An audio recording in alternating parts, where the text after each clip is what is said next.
The Selfish Podcast acknowledges the traditional owners of the land and waters that this podcast is recorded on. Everything that we discuss on the Selfish Podcast with Chloe and Steph is for informational purposes only. It's either our own experiences, opinions and insights or our guests. It's not intended to be a substitute for professional medical advice and should not be relied upon as health or personal advice. It's time to prioritise yourself and your well-being. Subscribe now and get ready to put yourself first with the Selfish Podcast.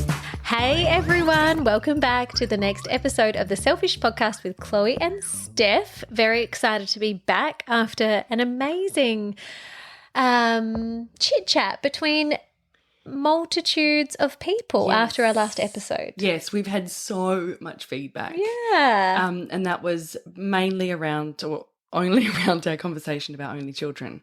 So Yeah, we haven't had too much Lunar New Year. I was going to say, didn't get too much feedback on the Lunar New that Year. was just information provided. Exactly. Yeah. Because we released last week's episode on a Thursday. Normally we try our best to always get to you on a Wednesday, but I sort of was re-listening. So Chloe and I, divvy up the work of getting the episode out there. So I do the editing. Steph does much more than me. I do the editing, and I was listening back and I was like, we had recorded it about a month earlier. Yes. In early Jan, and we just couldn't find the right episode to slot it into. And I was like, Chloe, I can't release this. Like I feel so exposed and it's such a raw conversation. Yeah. So we ended were up both being vulnerable, right? Yeah, both being so vulnerable. And I think open. it sort of took us both by a little bit of surprise. So we held it back just to make sure in our body that we were happy to release it. Yes. Yeah. And I had a little listen prior to it being released, and it was, I thought it was, we've had feedback that it's So like much our feedback, best episode yet. Yeah. Thank you. Thank you, everybody, listening, for that. Yeah. Thanks for taking the time out to have us in your ears. Yeah, and I think a lot of people feel seen, especially by what you were saying, Chloe. Yeah, absolutely. I think too, from even the reel that we put up, you can see like visually on my face kind of how you were talking about, things that you had been reading about with other people's perceptions on only children, and then like you relaying and my it to perceptions me. too, to be honest. Yeah? Some of them. Yeah, right. Yeah, but I've never thought that of you. No, Yeah, of that's course, what I of mean. course. Yeah. And I think that me as an only child too probably had those stereotypes, right? I probably had, thought about other only children, not myself, that were some of those things potentially. I can't quite remember that. You don't come across many only children. No, I think you do. I think it's becoming more of a thing. And then I was really surprised by like the feedback that we had, that there were like, I was like, oh yeah, of course you're an only child. Like, Yeah. And then it was like, then more people were speaking openly about it, I guess. And as we were recording that, and I sort of mentioned some of those words, which again, I don't associate any of them with you, but historically stereotypes. Yeah. I was taken aback by your response then, because I was like, oh God, like I'm not saying this about you, like No. it's just I knew you were never saying it about me. Yeah. I just think I hadn't really taken. Well, when you came to me with the possibility of that topic, I was like, oh yeah, of course I can talk to that because I've experienced that. Yeah. But I hadn't then dived into other people's thoughts and opinions. Yes. And so when you brought that to me, I was like, oh, yeah. And then it brought it all back. It took me back to my childhood in these moments when other adults had said it to a child. And you're just like, then as an adult, you're reflecting on that and going like, what the fuck were those adults saying? Why were they saying that? Shut up.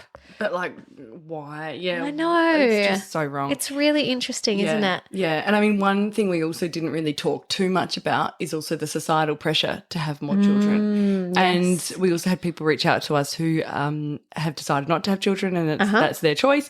And they sort of said it was interesting, that conversation, because they've also got the societal pressure when you decide that you don't want to have children. Yeah. Or there's an some people can't have expectation children. that you should have a child. Exactly. And I do feel that societal pressure of when, of having a larger family, because one is like easy or like one's not enough. Yes. So you're not a family. Yeah, or you're not like they're more of a family because they've got more children. And again, I don't know whether that is, projected from them or whether I'm projecting that on myself. But it's just really interesting. Yeah, it was fascinating to kind of hear other people's stories and insights and experiences. And thank you. Yeah, thank you for being so vulnerable and open with us. I think that it kind of resonated. I was like, this is why one of the reasons why I'm doing the podcast, I feel like, is to create a sense of community and this, connection and conversation, opening up, taboo topics and, having real, honest conversations about things that others may not talk about. Yeah, and I'm more than happy to have these conversations with you, Chloe. And when we were having that conversation, I sort of felt like we weren't even recording. It was just us having a chat. And then it comes to releasing it and you're like, oh, fuck. Like, yes. The vulnerability hangover. I had such a vulnerability hangover from this one for sure that I haven't had for a while. That we had back when we first started. Yeah. We're coming up to a year. Wow. Crazy, hey? Yeah. What are we going to do? I don't know. How are we going to celebrate? We've got to celebrate. Speaking of celebrating, what were you going to say? Well, we've got a few things, I guess, celebrations, don't we? Yeah, we do. Well, I was going to just say that we have brought out the new membership with the Inner Circle Patreon. And so as a little, I guess it's like a year in, a little celebration that we really keen to keep this podcast going. Yes. And so if you want to continue on our journey with us, then you are so welcome to join our membership. And there's the link in the show notes and on our Instagram. And we're probably going to bring out with this membership extra like saucy sealed section. Yeah. So things we might not want to have out to the whole world. That's right. Just to our inner circle. Just to our inner circle. Exactly. Things that we share. Yeah. So if there is anything, Mum, you're not allowed to join the inner circle. Or just no judgment, no judgment. Is that if there's anything that you would love for us to explore, please reach out to us, and that would be something that we would consider putting in that sealed section. So but we're just so grateful you're along for the ride. So thank you for being here. But further on to celebrations, we have a very celebratory day coming up. I don't know. I don't know either. We're talking about Valentine's Day, everybody. Today. Oh, yeah, we're Wednesday, dropping. Yes. 14th of February. Correct. It's been around for centuries. Yes. I don't know how long. I don't know how long either, but I know, it was inspired by, I think, Saint Valentine or a priest who used to marry people in secret. We've also got Cupid there who's related to, the Greek mythology. But there's a lot of different things weaved into Valentine's Day. I mean, me personally, I've not been against Valentine's Day, but I think, it is a very commercial day. Yes. They call it Hallmark Day. Some people don't because buying all these cards. I too have been quite skeptical about Valentine's Day. Yes. And this year I'm changing my thoughts. Yes, me too. Me too. Oh, okay. Yeah, you go first. All right. Well, someone, bloody social media just gets in your face all the time, but I saw this sexologist talking about Valentine's Day and how potentially we could change the trajectory and think about it as bringing back the romance into our lives. And I was like, that resonated with me. I was like, oh, yeah, I quite like that. Like we all deserve romance and we all love romance when it's, presented to us. For sure. And so I was like, you know what? I'm going to just do something nice this year. Yeah. So what are you going to do? I'm going to, I'm in Adelaide for some mentoring on Wednesday or today, and I am going to purchase some delicious food to bring home for the family. Lovely. And is that so if you think of like the love languages, so that is sort of an act of service / act of gifts. Yes. Is that Adam's love language? No.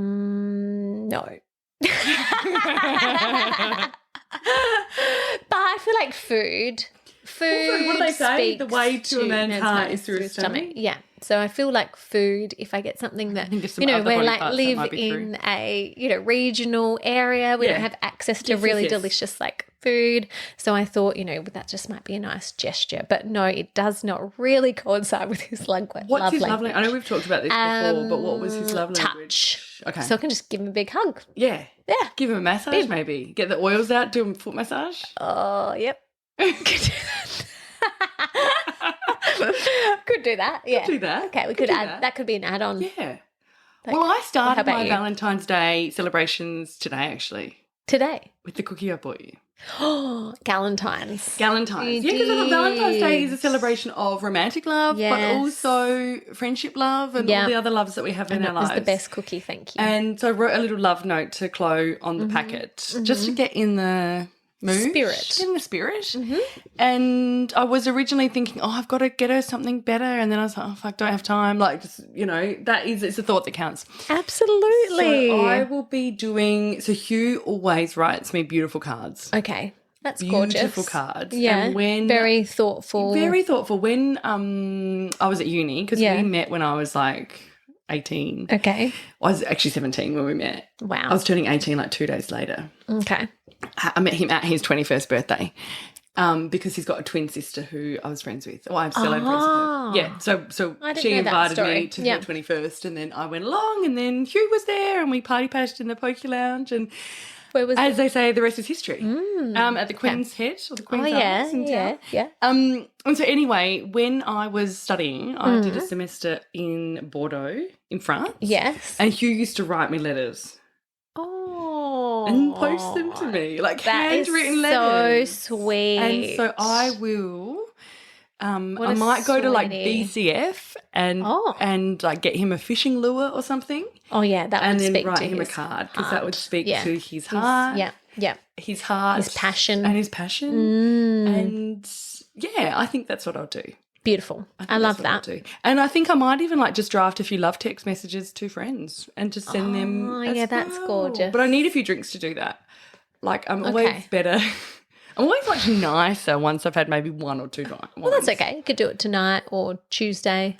Yeah, or I'll just not do that. Just try and be nice without alcohol. Maybe. So, yeah. You're such a cow without alcohol, really. Such a bitch. Not. If you get a nice text message from me, it's likely that wine was involved. I expect one then. Yeah, well, you've already got yours. I've already got mine. I can't be too, So, yeah, that's what I think I'll do. And you've got Valentino, your boy. Yeah, little Val. So is that named after St. Valentine? No. No, how did you come up with that name? Well, it was either Valentina or Valentino. I don't know how. But how did you? Well, I had to go with Raphael, so that we had to have some kind of name that like worked with Raphael. Yeah. So I don't know. We didn't look into anything. I don't know any. No, don't ask me that. I don't have anything for you of any interest. That's all right. No. I just wasn't sure Valentino. If there was some kind of connection. Yeah, Valentino's a beautiful name. Yeah, we love Val. He's getting a haircut today, so I'm like, Val. His little locks. So Freddie is 18 months now. Yeah. And he has had a fringe trim, but nothing further. Yeah, and Val hadn't had a haircut till he was 3. Yeah, see, I would quite like just to have a bit of a trim. Yeah. But Hugh's like, no, we are not cutting that hair. And he's got little curls at the end, so... So cute. Don't cut it yet. Yeah, okay. Hold off, girlfriend. Okay, so a little bit of an astro update. Not a whole heap happening. Well, actually, there are a few things. We have got... on the 13th of February, we've got Mars entering Aquarius. And then on the 14th of Feb, we've got Venus entering Aquarius as well this month. And what does that really mean for you guys? Well, it's like igniting passion. Good timing. I know, great timing. So it's really significant because it does occur on Valentine's Day as Mars aligns closely with Pluto as well at this time. And so it urges us to establish clear boundaries in relationships so you can safeguard both your connection to one another, but also your connection to your sense of self. So it's quite an interesting time. with Venus stepping into Aquarius on Friday, this might prompt, you to blur the lines between love and friendship. So why not? Again, quite interesting. Yes, isn't it? Yeah. Why not infuse your friendships with a touch of romance? I know, just like you were saying about the love note. So weird. And your romances with genuine camaraderie. So anyway, yeah. And then finally, we have Pisces season starting, which also is kind of like around like love, because you might want to look up who are our Piscean friends. So on the 19th, the sun enters Pisces. So Pisces is the water sign. Extremely strong intuition, a great connection to art and music. They are genuinely they are genuine. They are gentle, wise, musical, and compassionate.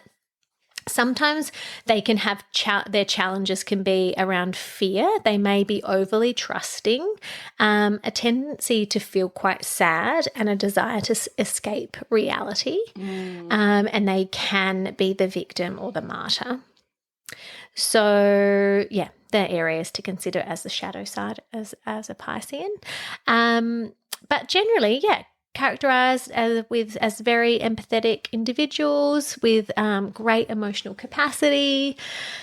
They really need to work on maintaining the strong boundaries and not letting like external emotions overwhelm them. And you know what? Boundaries is something I really want to talk about on an episode. I think so too. I listened to a very interesting podcast about boundaries. Did you? A few months ago, yeah. And so if anyone's got any thoughts about boundaries, I know I don't have many. And I need to get better with them. I'm getting so much better actually at holding boundaries. Yeah, good. Yeah. I feel like I'm getting better, but I've, in some places. It takes time. In some places it's easier for me to hold them than others. Yes. Which I think is true with anything. Yeah, absolutely. So in terms of our celebrity Pisces, we've got Justin Bieber, Emily Blunt, and I watched a movie the other day, Edge of Tomorrow, with Tom Cruise and Emily Blunt. So good. She's great. Came out a while ago, but just the best. She's just such a dream. Adam Levine from Maroon 5. Yeah, see, this is interesting. So many artists, musicians, creatives. Elizabeth Taylor, Daniel Craig. Yeah. So there you go. Makes sense. Absolutely makes sense. Makes a lot of sense. Okay. Do you want to grab? We've got some cards over there. We haven't do we want? Work your lives. Do you want a bit of? Yeah, I like that one. Yeah. There we go. Do you want me to do it? Yeah. Okay, so we've got work your. Do you want me to? I should pick it actually. You want to pick it? Pick them. Yep. Go for it. Oh, that one's. You love picking the cards. Do I? Yeah. I do love picking cards. Yeah, it's lovely. Okay, so I'm going to say guide ourselves and our listeners the week ahead. Absolutely. Okay. All right. There we go, this one. What have we got?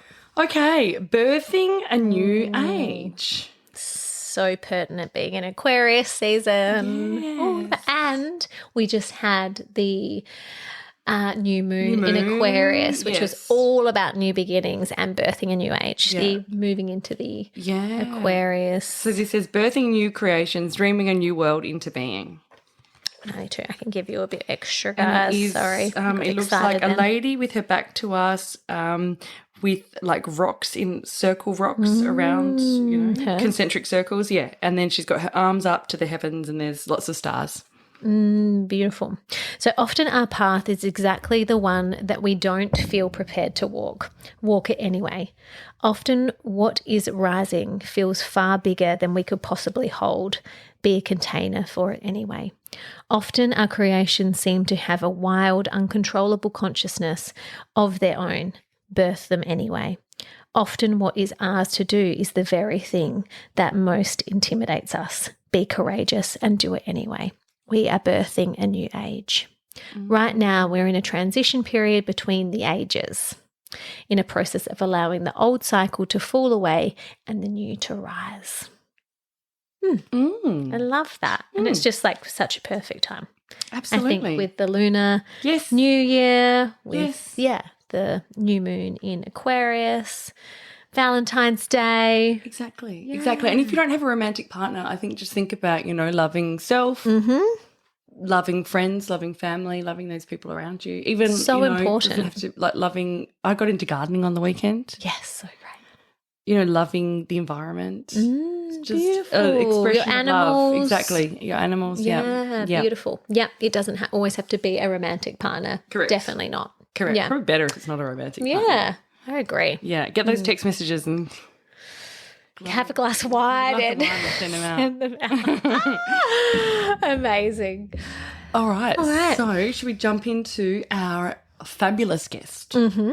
So today we have Amelia Davatzis, mother of two. She is a fully qualified real estate agent and worked in property management for over 12 years. It wasn't until she stepped away to raise her children that she started to realise that this was not her direction. In 2013, Amelia and her husband suffered the unimaginable loss of their firstborn son, Alexander, at just 6 weeks of age due to medical complications. It was ultimately his pregnancy that sparked an intrigue into healthier lifestyle choices with a focus on cleaning products and personal care products she was using on her skin. Alexander's death transformed Amelia in every aspect of her life, a rebirthing of herself. Little did she know that creating an Instagram page in 2019 would grow and evolve into her passion for all things low tox. Sharing her deep knowledge and understanding with her followers has now turned into a new business venture where Amelia offers consultation services to people wanting to make better choices in their homes. Amelia still dedicates the time and energy into product reviews and brand research to be able to share this information with everyone on her platform. Amelia truly believes that everybody should have access to this information. We welcome Amelia today. So, Amelia, we're so grateful to have you here. Thank you for joining us. Thank you. Yes, I'm so excited to be here. Can you tell us about a glimpse of Amelia and what you are about? Yes, absolutely. So it kind of started just a page. I had 0 followers.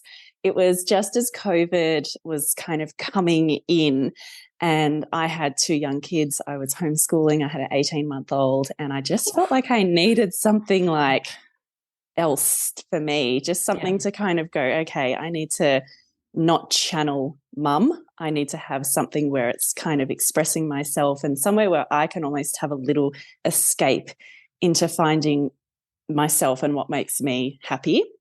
And I ended up just before lockdowns and everything, I visited a beautiful lady and we were talking about oils and she did this little oil class. So I went down to visit her and did the little oil class with her. And I just explained kind of what I love doing. And she's like, oh, my God, you have to start an Instagram page. And I said, do I?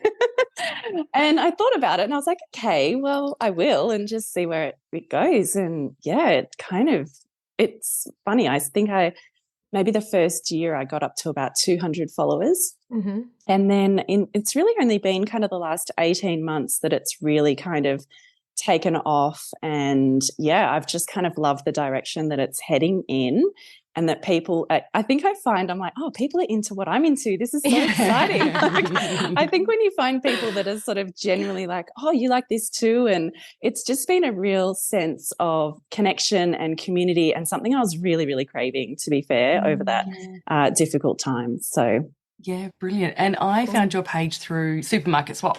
Yes, so I love Nabs, yes. Yeah, we had her on a few weeks ago and she was amazing talking to us about all of the, way that we can swap simple things in our cupboards. Yes. But, I mean, you're all about low tox. What does that mean? Okay, so I think for me, low tox, I think people can kind of find it as a little bit gimmicky and a little bit sort of in fad at the moment. But to me, it's a real process. It takes a long time to kind of get into that low tox where everything's kind of perfect. And I think sometimes people think, oh, I'm not doing it right, or it's not, it's expensive, or it's not quite working. And for me, it's a real overview, it's not only the food we eat, which I think is where Supermarket Swap and Nabs is amazing. It's removing additives and preservatives from the food. That is an amazing place to start. This is an extension of that. So it's cleaning products. It's what are we using in our home? What products are we using in and around and on our children? What are they breathing in? Products that we're using on ourselves. I mean, females wake up in the morning and they can put over 36 products on their bodies, and it's kind of like, well, what's in those? And you know, are they healthy? Like, what are they doing to our body? Fragrance is a really huge one for me, where now, because I've avoided it for so many years, I actually can't even walk down the cleaning aisle in the supermarkets. So this is like, whoa, and I get instant headache, and it's intense. So I think for me, going low tox is something that I was pregnant at the time, and I was cleaning, and I specifically remember using bleach, and I went, oh my God, like this cannot be good. Like, I actually covered my face with like a cloth. I remember going like this and going, this is not good. Like, surely there's something wrong with this situation. So I think pregnancy for me was a really big turning point in, I felt like I was sort of using lower tox in like greener brands and supermarket ones that were sort of like organic and green cleaning and things like that. And I thought, okay, great, I'm making a really good choice. And then it wasn't until I literally turned things over and I really tried to read the labels and went, oh, like, what's this and what's that? And I just looked them up and I was like, endocrine disrupting and cancer causing. And I was like, okay, this is a little bit intense, and like everybody's using this. Like, how is this?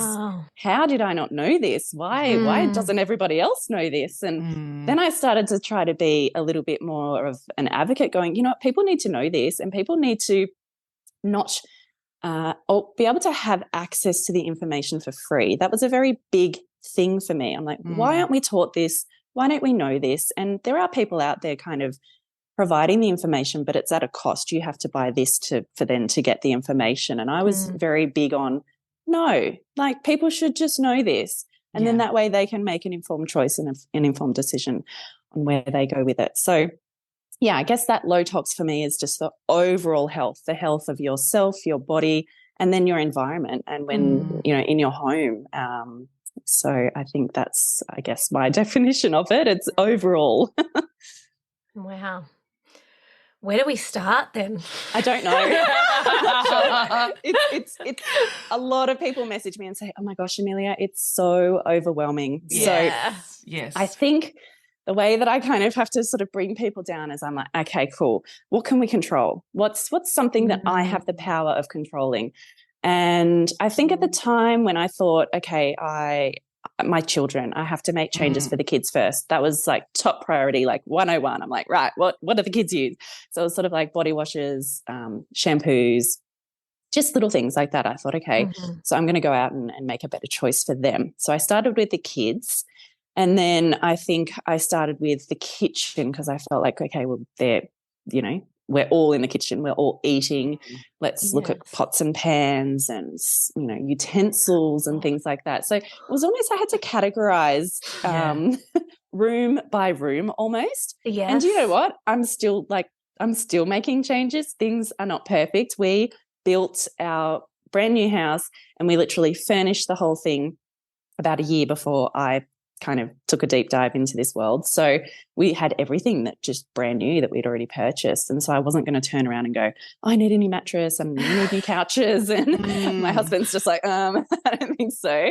So I've kind of just had to adapt to, okay, well then I've got this couch. How can I try to make it healthier? Open our windows. Awesome. Like mattress, open the windows. You can do a little mattress detox on it with like a sprinkle of bicarb and some essential oils and push it up against the window when I can. And okay, that's like a great step and a great start to, I've got conventional items. No, we can't all go out and afford, $5,000, $6,000, $7,000 mattresses.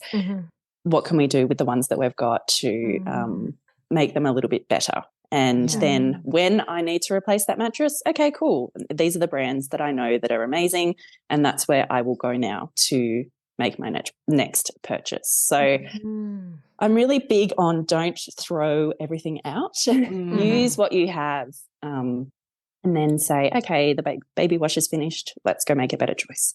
Yeah. And I found you as well when I was pregnant, and when buying mattresses and all of that kind of stuff for the baby and all of that kind of stuff, I looked at a lot of your guides on Instagram and found them to be so helpful. And off-gassing was something that I hadn't really thought about. Yeah. And I remember a post you did way back when was sort of saying, that new car smell, that's actually like we shouldn't be. What is that? I don't know what that is. Yeah, so it's like a toxic. Exactly. Can you talk a bit about off-gassing? Do I want to know what it is? Probably not. Off-gassing, it's very frightening. So basically when we get a new car, it is majority of it's plastic. A lot of it's new plastics. We've got new fabrics. We've got leathers and synthetic seats, which are all stain resistant, and there's a lot of glues that are used to kind of piece everything together. And the new car smell is basically all of that stuff just leaching its chemicals. And because the cars are, shut all the time and, don't always have the windows open and they're sitting in like the intense heat, you go to open the door and it's just like, whoa, new car, like that smell of like new car.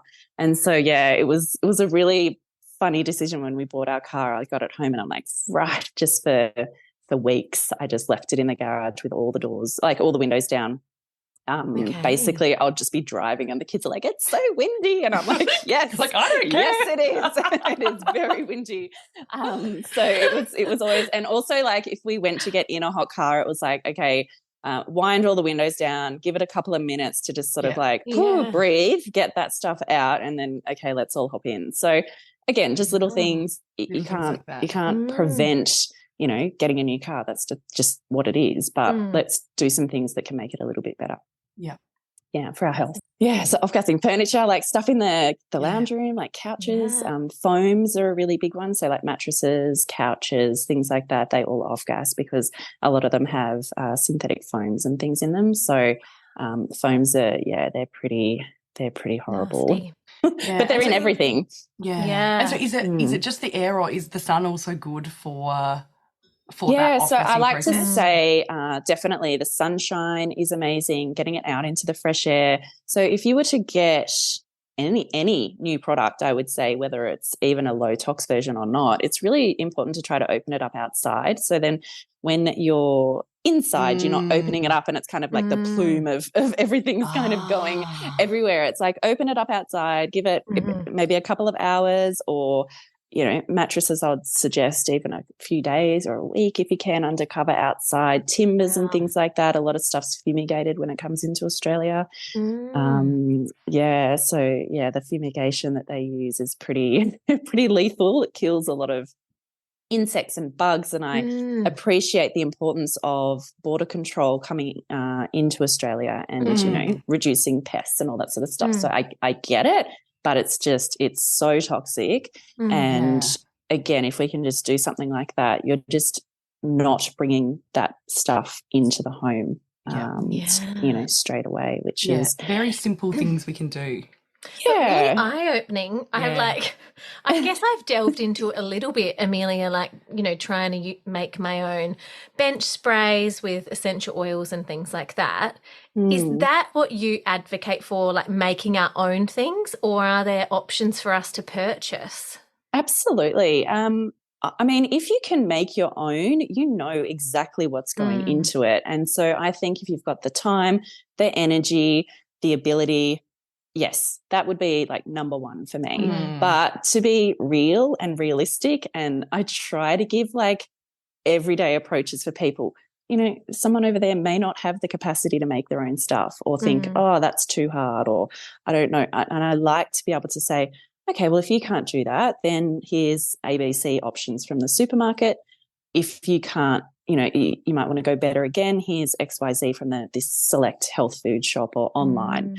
So I'm really trying to cater for everybody, to say it's not about, low tox isn't about like, I bake my sourdough in the morning and I make my own products here, and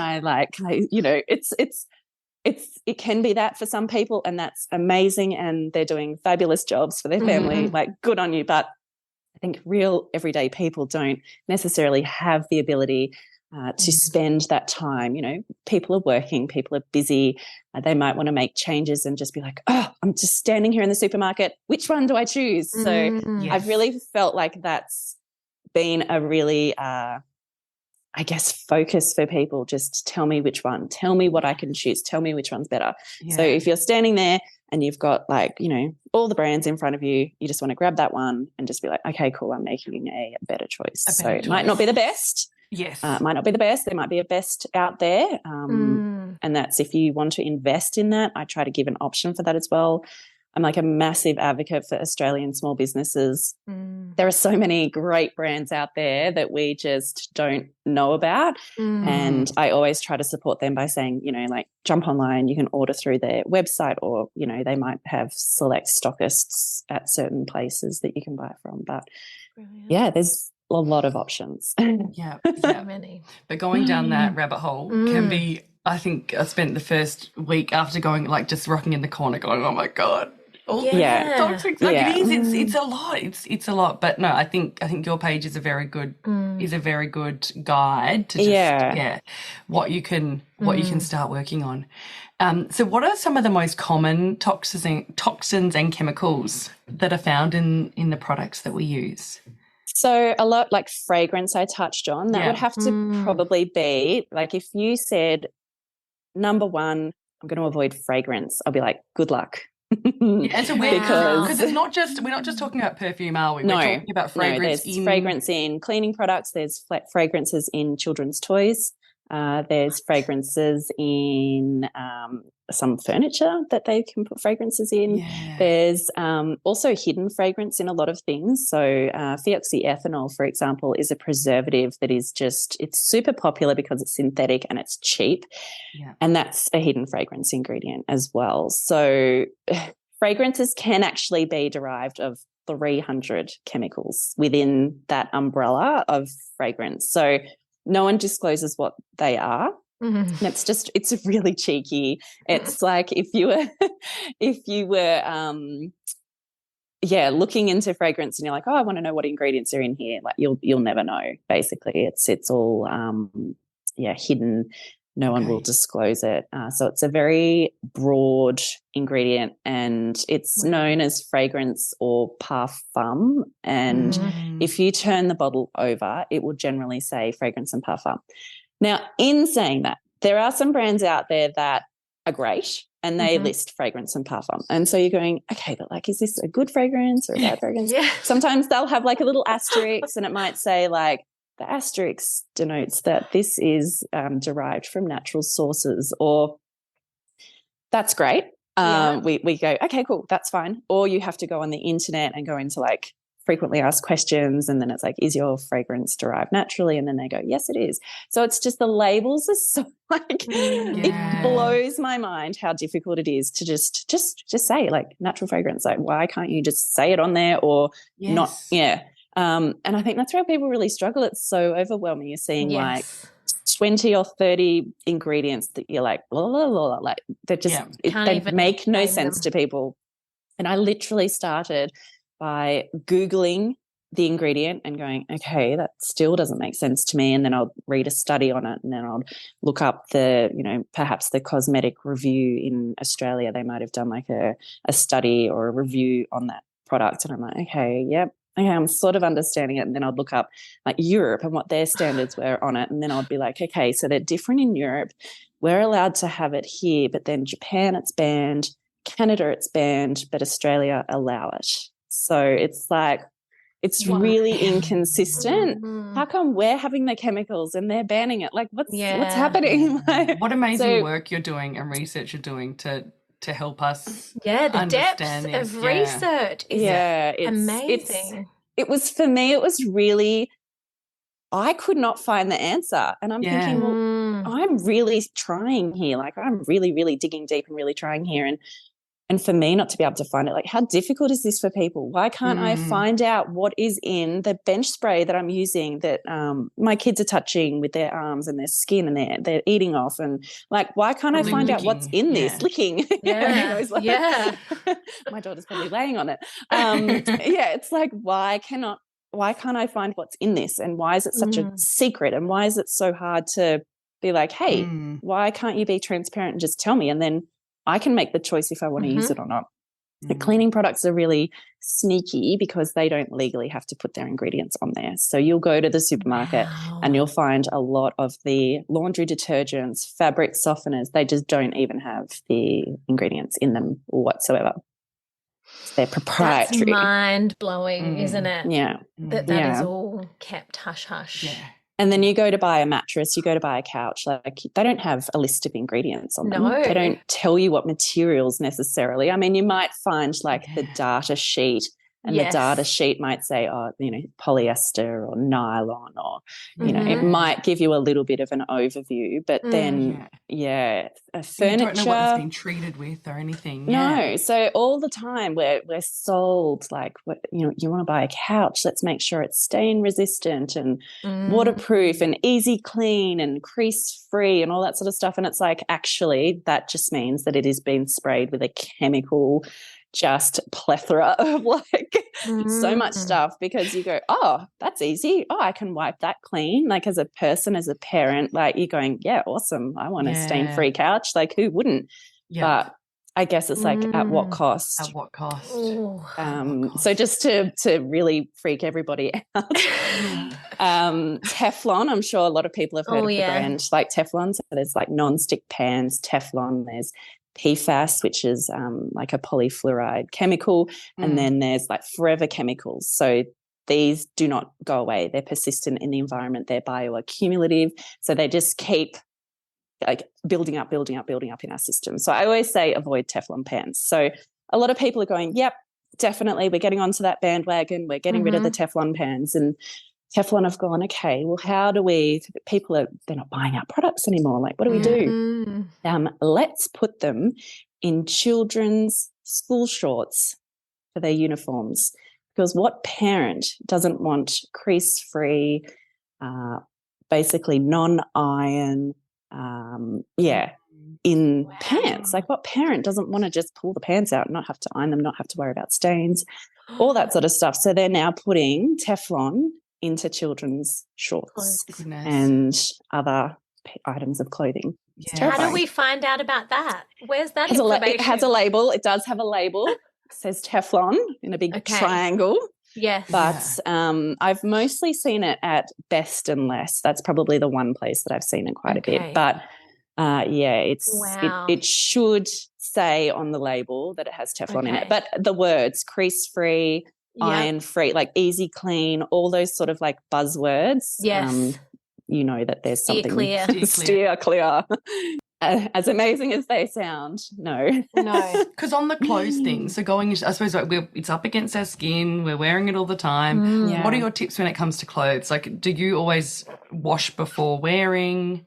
Yeah, clothes is hard because it's I think again realistically it's very difficult and very expensive to. Although in saying that, I am wearing a beautiful organic linen top today, but that's a bit special.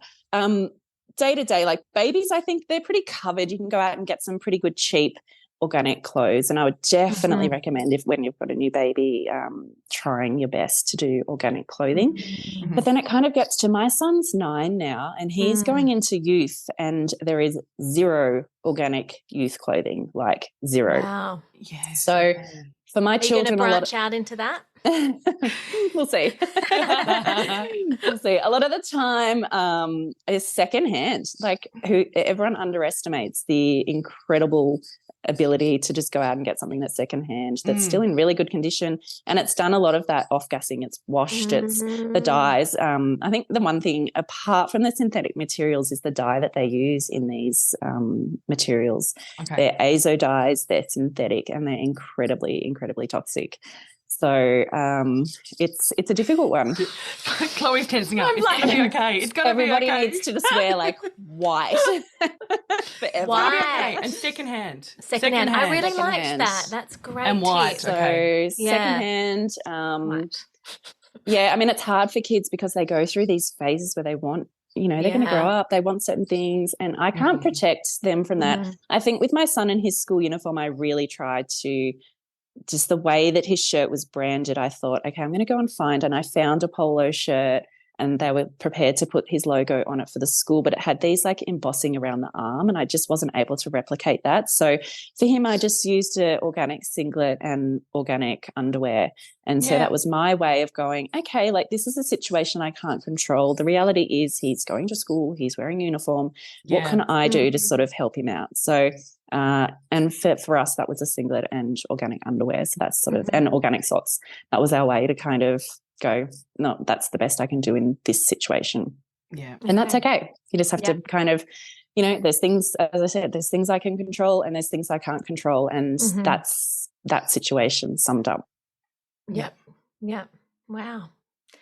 My brain is like, like I'm going to change everything. But I really love your tips about like going room by room. I think that's something that our listeners can take from this conversation and have a look at. Or even just like person to person, like you can just reflect and go, okay, what am I using on my body every day? What, you know, you're standing at your vanity in the bathroom going, okay, I've got this makeup, or I've got this shampoo and conditioner, or I've got this happening. And it's sort of like, what changes can I make there? What can I swap to? So yeah, even keeping it even that simple and just going, you know, comparing it to yourself or, you know, your partner or your husband or your children or your dog. Like, I mean, what can I make better choices for my pets as well? So, filtering water is probably my number one because that's there's a lot of stuff in our water, a lot of stuff that burdens our body with just unnecessary things that I believe shouldn't be in our water. Like there's things like pesticides that can run off from farms into water. There are things like pharmaceuticals that can get mixed up into our water. There's things like fluoride, if people want to go there and have that discussion.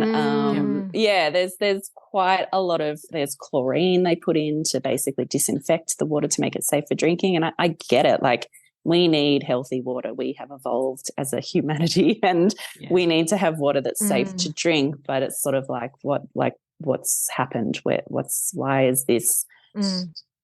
Yeah. And on the water filter, Amelia's done some great posts on Instagram, so we will link to that in the fabulous. show notes. Yeah, just thank in terms you. of some of those brands. But you've got a personal favourite filter that you use? Or look, there's some great ones out there, and we owned our own home, and then we knew that we weren't forever there. We were going to be moving on. So we just have like a bench filter, and that's worked really well for us. So I've got a Village Pottery bench filter sitting over there. I can see it right now. It's gorgeous. Like giving it a wave. Love the line. I just some gratitude.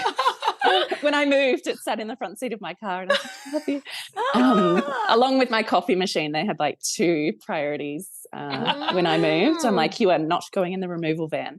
Amelia, what's your coffee machine as well, out of interest? I have a Breville Duo boiler, I think it's called. Okay. And it's one of those like it's got the handle and the coffee grind and I love it.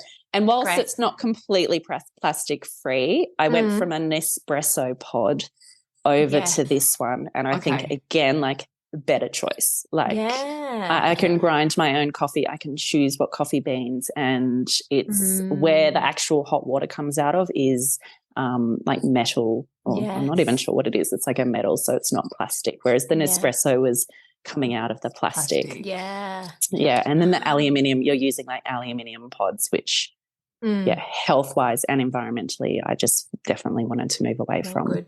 Yeah. Brilliant. So good to know. Yeah, it's a great machine. Love it. Took a little bit of getting used to, like tweaking, but I think we're there. But you're there now. You've done it. So you mentioned plastic. Yes. Can we dive into that rabbit hole a little bit? So plastic is oh my gosh. Okay. I'm like, everyone tighten your seatbelts. Where do I start? So to make plastic involves such a process of so many different chemicals. And I think everyone these days has heard of BPA. Yes. Or like BPA free, I think is probably one that everybody's heard of. So BPA is not banned in Australia. It's banned in so many other countries all over the world, but in Australia There's no legal classification or regulation to say, no, we're not allowed to have it. It's companies can say we're not putting it in anymore because of consumers sort of going, oh, yeah, I'm a bit unsure about that product. Yeah. Has it got BPA in it? So now they're saying BPA free, but that can just be a blinker for, okay, well, we'll put BPS in it. So a lot of the time people are buying things and saying, okay, well, it's free of this and free of that, but they're just putting other stuff in it to make you think as a consumer that it's better when it's actually not really better. I've basically removed plastic from my house in the sense of like takeaway containers, kids' lunch boxes. Microwaving plastic is just don't do it. Like it's so bad. Don't have those plastic covers that go over your food. Don't put hot stuff into plastic or cold stuff in plastic. Like don't freeze in plastic and things like that. Don't put plastic in the fridge because it's it leaches. It can actually leach. Into the food. So it can actually leach into the food. So I don't know if you've ever cooked like a bolognese sauce, put it into plastic, you've tipped it out and you've got like that sort of like, I don't know, inner lining of the bolognese, like the oil and everything. It sort of sticks to all the sides and you wash it and it's like the plastic turns as orange because it's like you can't get it. That's leached into the plastic. Ah, okay. So you use glass. You use glass. So I use glass. It's got they've got plastic lids, which I'm okay with because it's not necessarily touching it, but they're sort of like these clip-on lids, which Kmart sell them, IKEA sell them. There's some really great places quite often. Yeah, there's this, the Decor brand. The Decor brand at the supermarkets quite often go on half price. So really great swaps. And again, I just over time went half price, and now I've kind of got like a collection that I'm happy with. Yeah. So what plastic for lunch boxes, just out of interest? Yeah, lunch boxes, stainless steel would be probably my preference. They are doing some of those, I think they're called like PLA plastics, where they're corn derived or made out of husks and things like that. They're quite good as well. You just have to be careful that they're not bound with other things like melamine. Like that's just a minefield. Like you can go, oh, that's a better choice, but then they put melamine in it or something. Stainless steel. Some people complain that they're a little bit heavy or the kids struggle to open them. There's so many different ones there at the moment that you can get. I've got a post on that as well on my page. So I've really tried to cover. And I'm hoping actually to do a webinar on like all things school related. So lunch boxes, drink bottles, uniforms. Oh, because drink bottles as well. Utensils, drink bottles is another big one that can be quite, everyone's like, oh my God, because a lot of the time they might be stainless steel. Like baby bottles. Oh my goodness. Baby bottles, massive. Oh, yeah. Massive. We've got glass bottles. But to childcare, we have to take plastic bottles. Or like you've got to take the but then, you don't want to read into that. It's just. Yeah. And then there's some brands out there, like there's a plastic out there now called Triton, and that might be like a better plastic. But to me, plastic is plastic. Like it's still got the same, it's still basically got the same stuff in it. And a lot of it, the concern with it is it's endocrine disrupting, which means that when we're eating out of it or it's leached, you're basically eating these endocrine disruptors. And what they do is they're telling your body, and I think the best way to explain it's like in a young person, they're trying to grow and to develop, and basically that disruptor is saying, actually, no, don't do that right now, or don't take that path. And so that's how it can affect their ability within their bodies. It's got these chemicals saying to not do a certain thing or to disrupt that moment in time where, they might want to hit puberty or they might have a growth spurt or something like that. And that endocrine disruptor is going, actually, no, we're going to stuff you up a little bit and just go over here and don't go that way, go this way. And it's sort of, that's kind of where endocrine disruptors are. Phthalates are also in there. Phthalates, they're also endocrine disruptors. So you've got quite a lot of just stuff that's not good for growing bodies. And I think as adults, we've got the ability to detox from a lot of this stuff. We have mature detox pathways. We have the ability to excrete. We have the ability to sweat, things like that, whereas kids don't necessarily have that. Their detox pathways are really immature. They don't sweat. They may not excrete at the way. Yeah. Well, no, they don't. Not the same way. Not the same way. Like we can go for a run and we're like dripping. Yeah. Whereas my son's only really just starting to sweat. Like he's 9 and he's starting to do sport and stuff and come home and he's like dripping. But as young babies, no. Yeah, of course not. Of course not. And so your advice is just to look for alternatives to plastic. I think for young children, that's definitely something that I would look at. If you can try to avoid plastic as much as possible, I know it may not be possible for everything, like the IKEA high chair, that's plastic. You go to a cafe and you're sitting in that. Like there's just life. There's things that are going to be unavoidable. But I always try to say to people, okay, well, we're at home, 80% of the time mostly, and what can we do at home to make that a safe space and a better place? I've got rid of all the plastic in my home so that I know that when we're home there's no plastic. When we're out and they're touching, I can't do anything about that. And that's just a reality that I've had to accept and to find acceptance in. I've had to say I can't control the uncontrollable because I think it actually drives you mental, like it drives you mad. Yes. I remember early days, my kids were eating an apple and it wasn't organic. And I'm like, oh my gosh, they're dying. Like they're going to die. Like I was like, and then I just had to breathe and think it's just an apple. Like it's just an apple. I've washed it and I've tried to do the best I can with it. But at the end of the day, there's certain factors and certain things that you can't. And it's a real acceptance and a real sort of letting go. Otherwise, it can torment you and it can actually drive you quite mad because you're just like, everything's toxic. What do I do? Like you turn into some sort of crazy lady. That was me. I feel like that could become me. I could become that. So, but we go to Amelia's Insta, and you're going to get better choices. And we start small and then build up. Yeah, exactly. And we did have a few questions come through from some of our followers. Some of them, and just as we're talking about, plastics and whatnot, someone mentioned suggestions for a non-toxic sandwich press. And when I heard that, I was like, what's wrong with a normal sandwich press? But so sandwich presses have non-stick. Yep, they all have non-stick coating. And to be fair to this follower, I don't know. This is my nemesis. This is like the one thing that I'm just like, oh, my God, there's nothing. People have suggested putting baking paper in between the sandwich, but then I'm like, does that have its own problems? Baking paper is so then it's got chlorine in it. Yeah, like the white baking paper's like got chlorine in it. No toasties ever. So what I do, I have a stainless steel.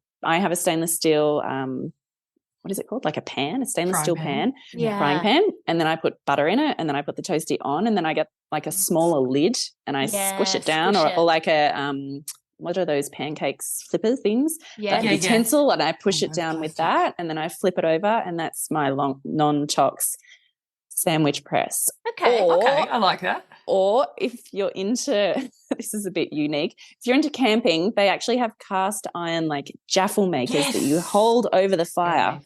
Yeah. And you could probably do that over your stove, but you might look like a little bit odd. But that's one other option. Okay. I think if you're asking this question, then you're probably okay to go down that path of the jaffle. But then I sort of also look at it going, okay, I'm having a toasted sandwich, what, once every couple of weeks? Yeah, that's true. Do you know what? Am I okay with that? I have a Teflon coated waffle maker. My kids have waffles once a month, maybe twice a month, maybe. Yeah. For the fun of the waffles. Do you know what I mean? For the fun of the waffles, I've just gone. Kettle we might use, kettles daily. A few times a day. Yep. So when I needed to find your kettle, I consulted your Instagram. Oh, fab. Yeah. No, definitely. And move away from the plastic for sure. There's a lot of plastic and that's just the little components. It might not look plastic. Yes. But you've got to look in it. That was, I was in the shop and I'm opening and people must just be, I'm like opening. What is she doing? Sorry, just checking if there's plastic in here. But I think you'd weigh it up. Like if there's an appliance that you're using daily and it's, perhaps a lot of people use air fryers, rice cookers, air fryers, things that you're kind of using daily, every second day. Okay, let's maybe swap that one. And I'll keep the Teflon waffle maker for the odd occasion that I make the waffles. And I'm okay with that. Tip. Yeah, so as you're saying all of this, and I'm just thinking about all of the takeaway plastic containers that we've got sitting in like that cupboard of just all the plastic shit, and I'm going to go throw all of them out after I feel like that's a good place to start. Yeah, but my husband, like, I'm thinking about what he's going to say, because he'll be like, Steph, what do you want about again? Like, why can't, like, do you have any tips for, and again, one of our questions came in, which is on a separate topic, so we'll keep that to the end, but about, like, you know, the husband maybe thinking something's too extreme or your partner. Yeah. No. Would you have any tips on tackling that, or just like whatever, you're doing it? You're doing it and then it's gone. I just sort of waited till he was at work and threw it all in the bin and just went, you know what, this is, No, I get that question a lot. I actually had that question in my Q&A the other day and I haven't answered it. And I said to my husband, I'm like, how would you answer this? Because you're on board with a lot of stuff and you've adapted really well to my changes. I'm sure that's difficult for him. I said, but like you've got stuff that you use, like you still use Nivea deodorant and you do you. Like that's fine. You know where I stand with regards to those sorts of things. And that's you, right? And look, he's definitely taken on board a lot. Like he is like the biggest person that fills up the water filter. He's like tipping it up, filling it up, making sure I've all got water. The plastic container situation, he used to be like, where's all the plastic containers? And my husband washes it all. He washes all of our like dip containers and then he wants to keep them. Yeah. Like his mum like washes all the margarine containers and she uses that for other things. And I'm like, please don't do that. Glass jars are now just the replacement for all of that. Like if one thing I find really hard is if someone comes over and you want to give them something, it's kind of like, I don't want to give you my glass jar, my nice glass. Do you save some for them? Like, I don't know. It's sort of like, tricky. That's where I struggle, to be fair. That's the only point in time that I struggle is if I have to give someone something left over or whatever. And I'm like, oh gosh, I heard, I've got to get that back. On one of the many Facebook groups I'm part of, one of them mentioned going to the op shop and getting a whole bunch of, you know, like old casserole dishes or that kind of stuff. Yeah. If you do want to give them to people. So they said that was their little hack. Their hack. Yeah. Or if they were bringing a casserole dish to someone's house and they didn't want to be like, can you bring me my dish back? They would go to an op shop and have a little stash. And go have a stash, That's a pretty cool idea. Yeah. I like that. That. That's probably the one place I struggled with and still do, like if there's and also my mother-in-law cooks a lot for us and she will cook a meal and put it in plastic and bring it over to us and that's fine. Like I've also purchased some glass and on sale and I've given some to her, so some of it's glass, some of it's plastic, and like for the sake of the fact that someone's cooking for me, I'm just like, oh, thank you. Like very grateful for that. I'm not going to be like, why is it in plastic? So it's an unavoidable situation. So I've got a little question about mold. Yes.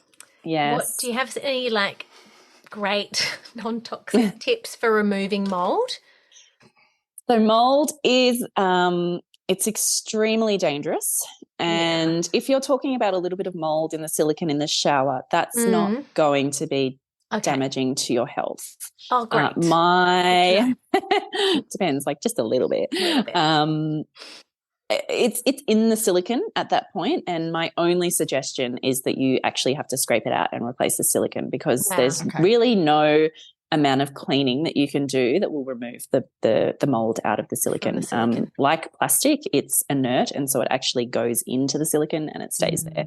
Right. So bleach, people go, oh, but bleach is great, it kills the mold, this, that. No, it actually just discolours it, and so you can't see it anymore. It's still there, but bleach doesn't actually kill, it just hides it. Wow. Vinegar is actually more effective at killing mold than bleach is. And then there's also an oil called clove oil, which is also really amazing at killing actual mold.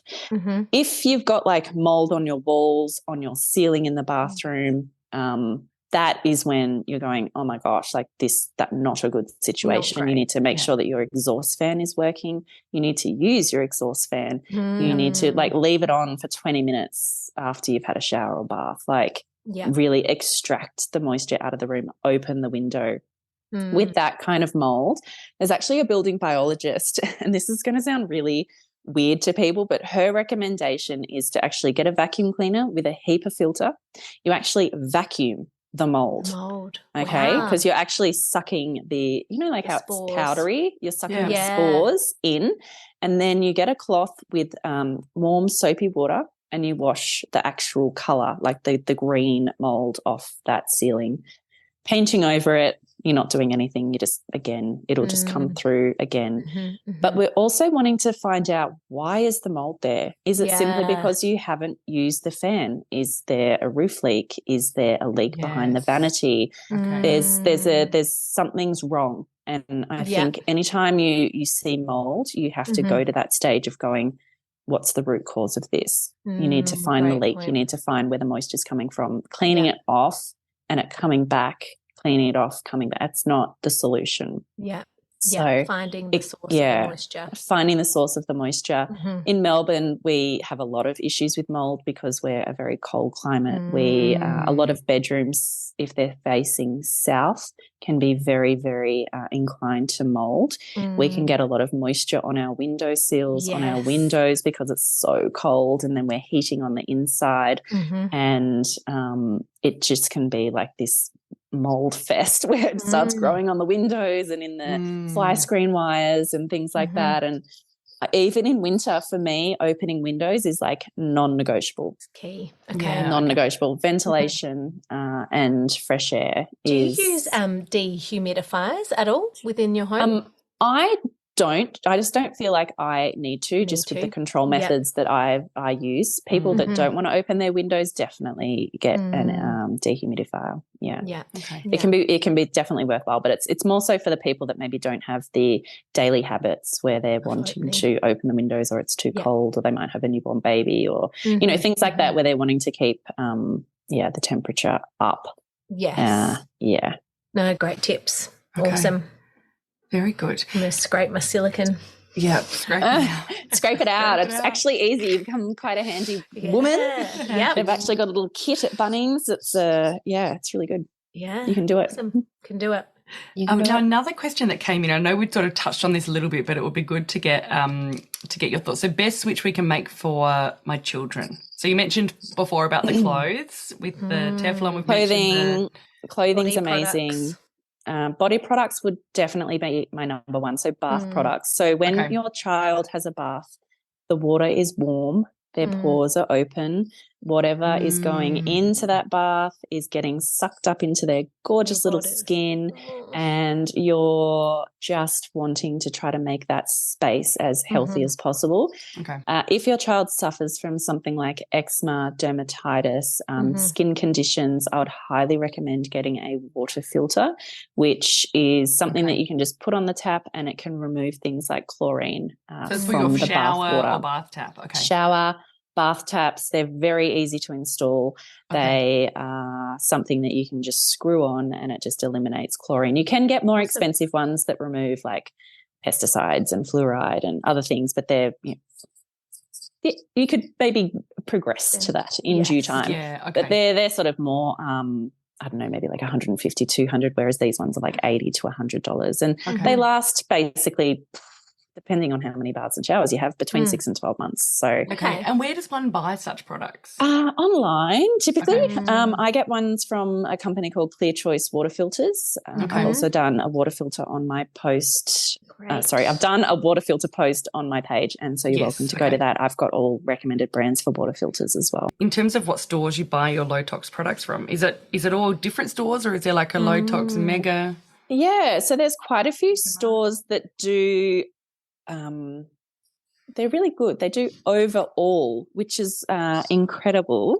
So there's a company called Australian Organic Products. It's an online store. They do food, but then they also do cleaning products. So you could look at doing maybe some grocery shopping and some of those.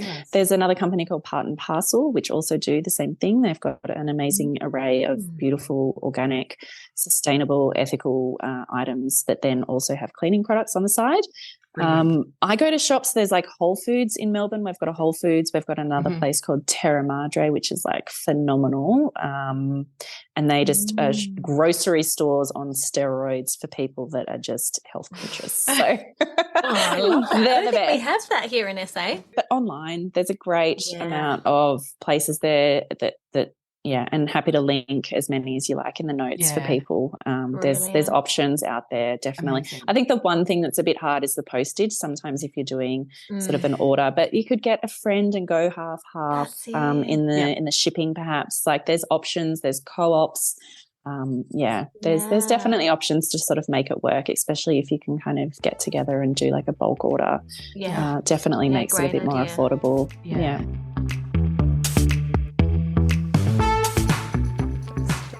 Brilliant. Well, thank you so much. And we've got part 2 coming up next week, which we'll delve into a whole bunch more topics. So thank you so much, Amelia. And if you enjoyed the pod, what can people do, Chloe? They can come and follow us on Instagram, and they can like and subscribe on I never let you do this, do I? I always do this. So you can follow us on Instagram at the.selfishpodcast. You can also subscribe to us wherever you listen to your podcast. And we've also just created this new thing called the Inner Circle, which means that you can support the podcast if you value this content. You can give back via the Inner Circle, and you can find a link at the very, very bottom of our show notes. Yes. Also in our link tree in Instagram, in our Instagram bio. Thanks, guys. Have a great week. Bye. Can you cut me out? Yeah, I can cut that out.